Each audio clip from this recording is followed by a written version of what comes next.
What's up, guys, and welcome to today's video. My name is Will, joined as always by Miss Ayrika. Hey. And we're also joined by Dolly today. She's not feeling well, so... No, so she's being a cuddle baby. Yeah, so we're hanging out with the cat for this one. But we're reviewing, or giving you guys a review of Little Nightmares today. Yes. And we just finished our gameplay. We normally would play them all the way through in video form, but we got some good feedback on our recent new format where we just kind of give you guys like one or two episodes of gameplay and just jumping straight into it. So we're gonna keep doing that. Let us know what you guys think about that moving forward for these reviews.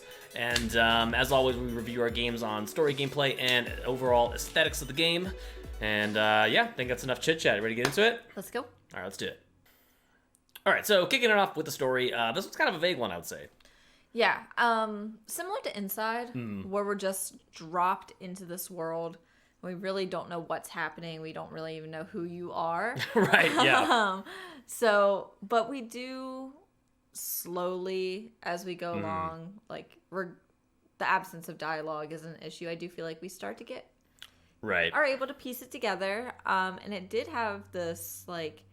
spooky, like grim bedtime story vibe to it, which is really, really cool. Yeah, so basically the way the game starts, like you say, you're dropped into the game. It's you're like this human, I guess, or like a little girl. I think we find out later. Yeah. And it's unclear how you escaped, but we learned that we're in this sort of prison for children, basically. The only other humans we see are these children in cages. There's some that are in these beds. One kid down the road in like the cafeteria area throws us food through the like the cage bars. Right. And but other than that, we don't really see any kids, and strangely enough, we don't even really seem to want to save them either. Yeah, I mean, like you said, the kid did help us and threw the food at us. There is a part where we are also in a cage briefly with some other children, and we get out, and I even said to you, like, help the other kids, but like your character doesn't like, that's not an option for you to interact with them. Right, not at all.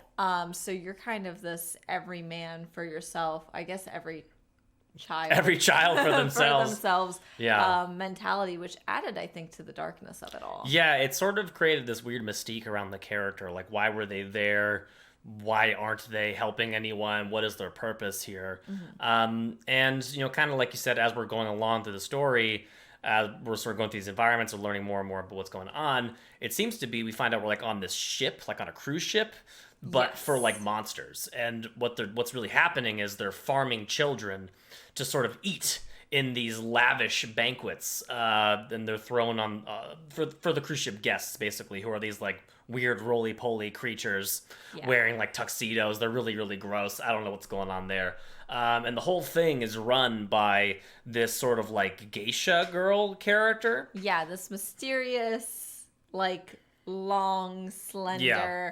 She doesn't really fit the aesthetic of the rest of the world, which is interesting. She kind of has her own thing going on, which adds to this like weird, like mysterious presence to her. Right. So she is running the show. She's employed all of the various monsters you run into, and then all the different guests on the ship. And so basically, it's just kind of another escape kind of game.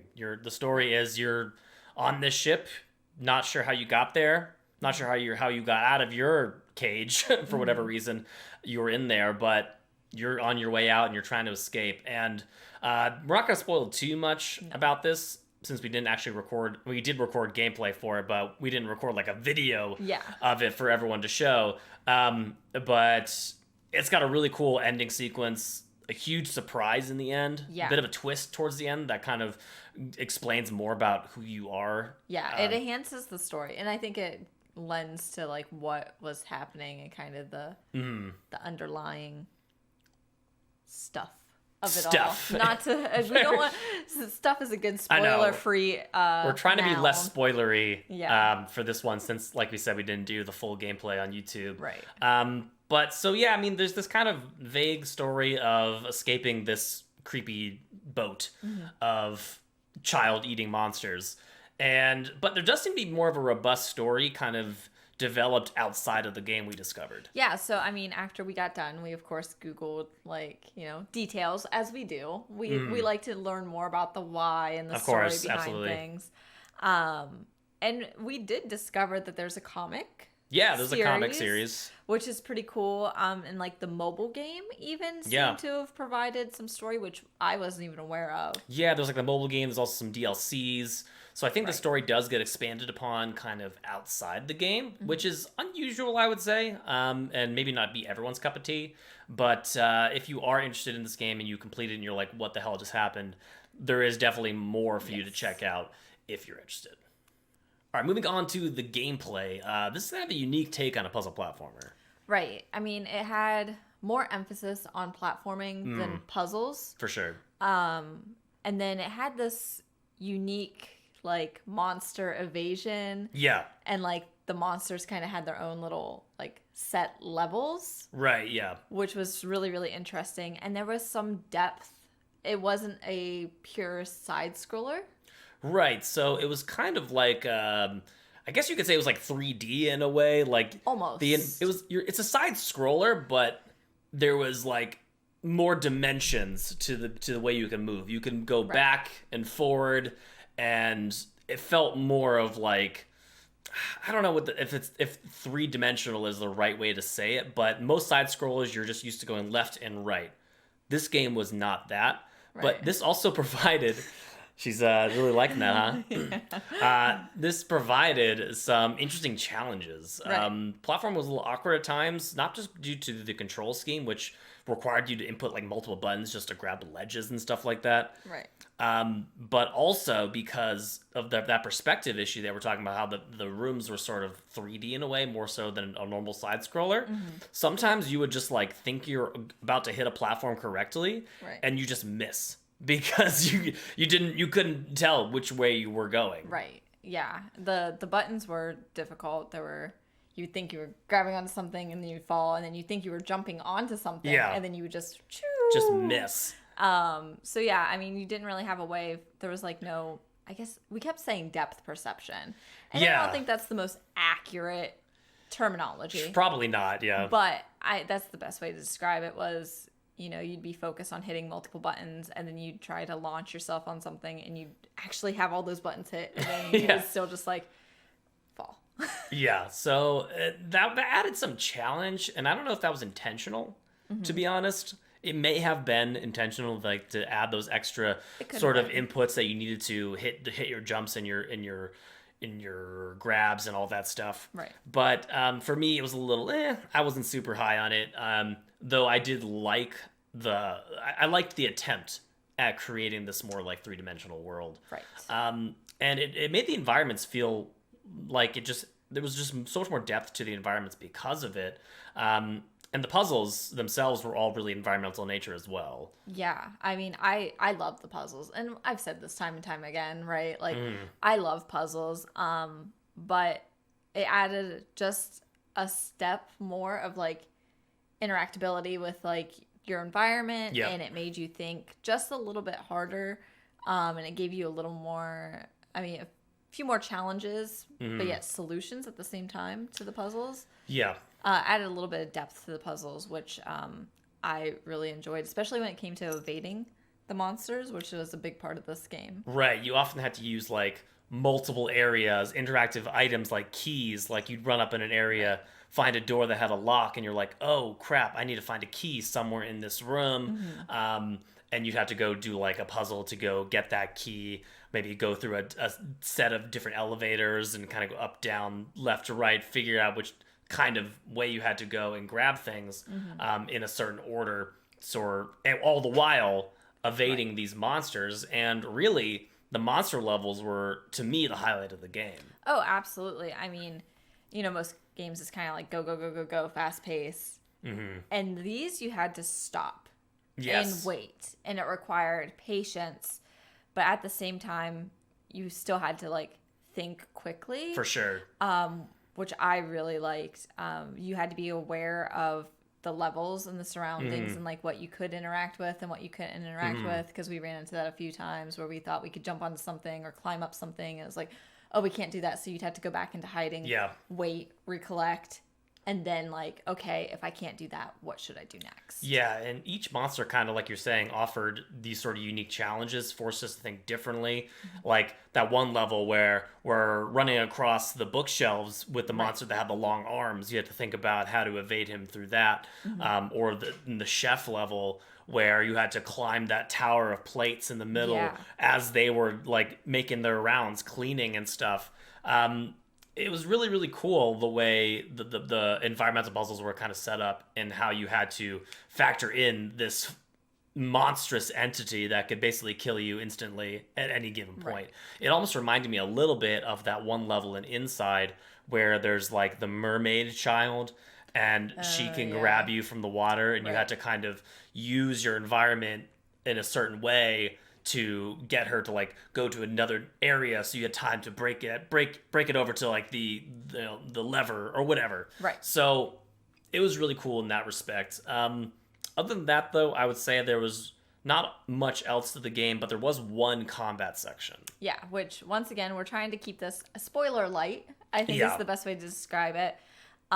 There is that combat section. It's really, really cool. It looks great.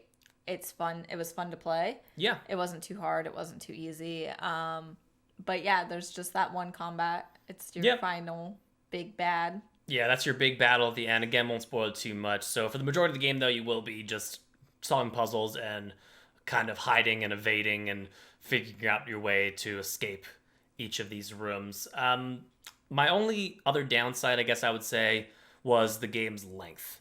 Just about 3 hours. And I think we both kind of realized by the end of it, we were like, oh, like it's over. You know, maybe one or two, maybe even like 2 or 3 more like levels, maybe more monsters added to the game would have really made a more robust experience, I guess is the word I'm thinking of. Yeah, and I mean, I guess that's a good complaint to have, right? That's true, yeah. Like, if you're upset that a game is over, then like it must not have been a bad game. Yeah, give me more, please. Yeah, we weren't cheering that it was done. I would have liked to have kept playing. I would have liked to have seen more of this world. But yeah, it was only 3 hours. And there are DLCs, so I think it was like 3 or 4 DLCs. There's actually quite a bit of DLC for this game. So if you play the game and you're by the end of it, you're like us, and you're like, oh, I want more DLCs out there for you to check out. All right, finally talking about things like the overall aesthetic, the visuals, the sound, all that stuff. This is a really dark game. Yeah, I mean, it was spooky, like we said. It had that spooky bedtime vibe. And immediately we said Tim Burton. Yeah. It had a very Coraline feel. For sure. The characters even looked and felt like something you would see in a Tim Burton movie. Absolutely. I'm a big Tim Burton fan, so I enjoyed that. And like we've mentioned already, it had the same kind of overall spookiness that Inside had as well. Yeah, that sort of like vague spookiness. Character design, I would say, was really unique and really interesting for this game, especially with the monsters, because each one was just crazy looking. Between the janitor with his super long arms and like his weird giant bulbous head, and like the creepy chefs and their like sort of pig-like features, the diners at the end who were like these weird blob monsters just eating everything in sight. Each creature was super crazy to look at and gave kind of visual cues, I'd say, for like the puzzles and their strengths and weaknesses and things like that. Yeah, definitely. I mean, the long arms or the super smell that the chefs seem to have, all factored into how you approached that particular character. Yeah. And I did find it interesting that each character elicited a reaction from us. Yeah. Like every time a new character was introduced, we were like, whoa, like it had just this overall look that was shocking, I guess is a good way to describe it. And I guess that's what you want in a spooky, definitely whimsical. Yeah, designers did a really good job on creating these creatures. And our character itself, I think, stood out a lot as well. You know, you have this dark environment and we're like this little girl in this bright yellow raincoat. Right. And on top of that, we're like tiny. The world around us is, I mean, clearly it's made for the monsters themselves. Which are huge. And they're huge. So you really are like just this small little thing against these imposing rooms and structures and creatures, and it made the world scary as hell. It really did. You'd walk into this room and there'd be these weird portraits, and I think the first bedroom we came into, it was just really jarring because you realize kind of it adds this like vulnerable feel, right? Yeah, when you're itty bitty and you walk into this giant room with like giant scary monster portraits staring down at you. Yeah, and like when we first entered the room with all the children sleeping, and the beds are like huge, and all of a sudden this monster just like breaks in, and you have to like hide under the beds and like just be quiet. Like we were literally whispering as we were playing, despite the fact that we're not actually in the game. So it was super immersive in that way, and I thought that was really cool. And speaking of that, every level, kind of had its own unique feel as well, I would say.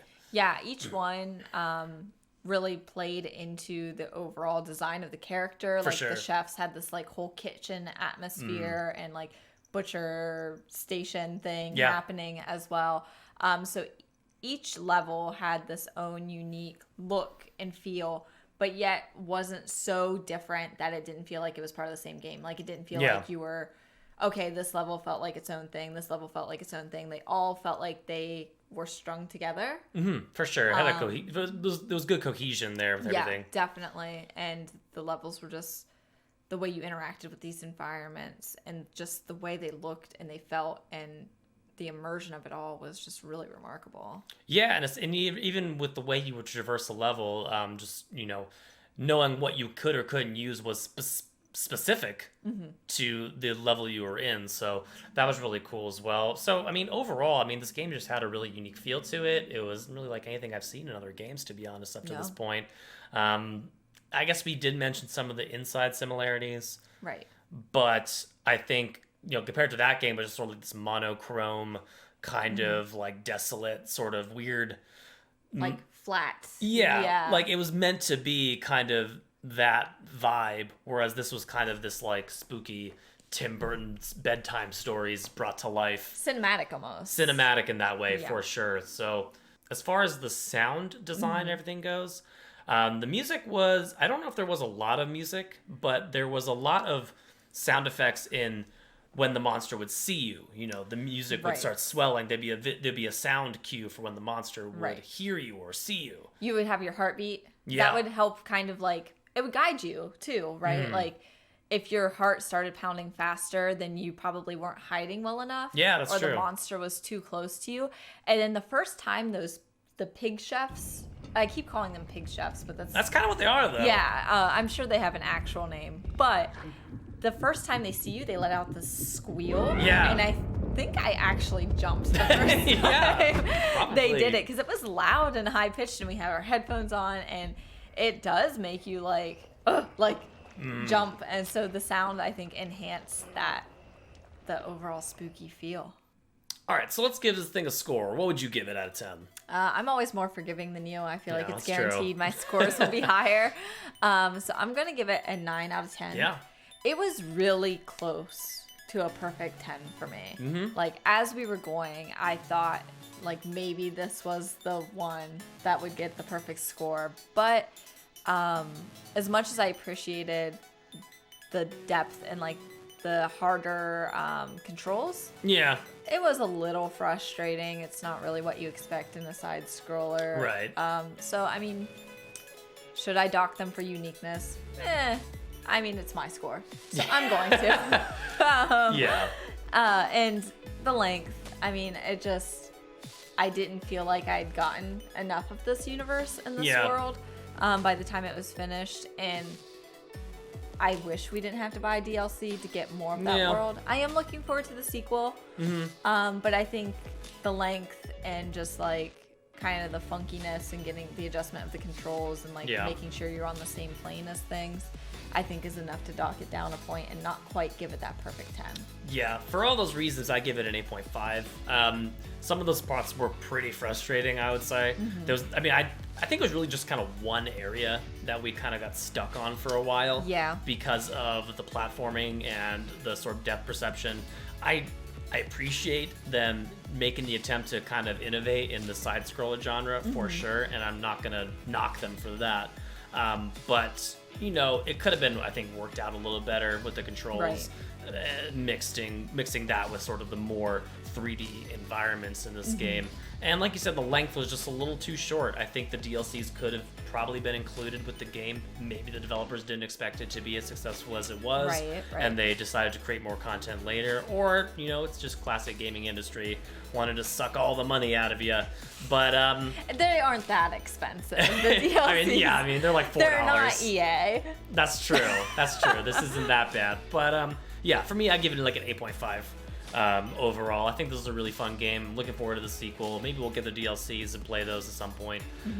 But yeah, so if you liked this game, what do you guys think of it? What would you give your score for Little Nightmares? Are you excited for the sequel? If you played the DLCs, let us know what you think down in the comments. And as always, be sure to hit that like button and sub for more videos from us in the future. My name is Will. We got Ayrika here. Yep. Space Taco TV. See you guys next time. Peace. Bye.